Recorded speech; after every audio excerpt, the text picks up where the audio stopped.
అన్నయ్య ఈరోజు నీ రూమ్ కావాలన్నా. నా రూమా ఎందుకు? ఫ్రెండ్స్ తో పార్టీ ఉన్నది అన్నయ్య.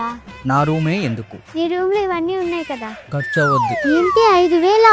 మనీ కొట్టు, రూమ్ పట్టు. అన్నా చెల్లెళ్ళ మధ్యలో మనీ ఏంటన్నయ్య? మనం ఒకటే కదా. ఈ మహానటి వేషాలకేం తక్కువ లేదు. సరే కానివ్వు. మా ఫ్రెండ్స్ వచ్చే టైం అయింది, ఇంకెళ్ళు. భూమికి జాన లేదు కానీ పార్టీ అంట చెప్తా.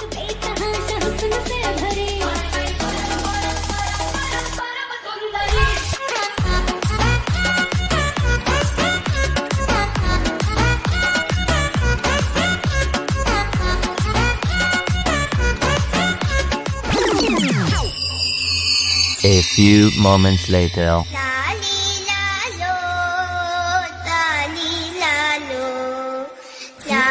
నిద్రలు తీసి పోసుకునే ఏజ్లో పార్టీ కావాలా మీకు? పడుకోండి, బాగా పనుకోండి. ఏంటి రోజు ఏదో ఒక షాట్లో ప్రోడక్ట్ గురించి చెప్తూనే ఉంటాడు. ఈ వీడియోలు చెప్పలేదనే కదా. సో ఇదే అది. దీన్ని మనం పవర్ బ్యాంక్ కానీ దేనికైనా అడాప్టర్ కానీ కనెక్ట్ చేసుకొని జస్ట్ ఇక్కడ టచ్ చేస్తే చాలు మనకు డిఫరెంట్ కలర్స్ లో అనేది లైట్ అనేది వెలుగుతూ ఉంటుంది. RGB lights. మీరు లైట్లన్నీ ఆఫ్ చేసి పైన మీకు చూసుకున్నట్లయితే ఈ విధంగా అండర్ వాటర్ ఎఫెక్ట్ లాగా కనిపిస్తూ ఉంటది. దీనికి మీకు ఒక రిమోట్ కూడా వస్తుంది. మీరు ఈ రిమోట్ ద్వారా కూడా మీరు కలర్స్ అనేవి చేంజ్ చేసుకోవచ్చు. ఈ ప్రోడక్ట్ లింక్ అనేది ఇక్కడ ట్యాగ్ చేస్తాను. ఇన్స్టాగ్రామ్ లో అయితే RGB అని చెప్పి కామెంట్ చేయండి, మీకు లింక్ అనేది DM చేస్తాను.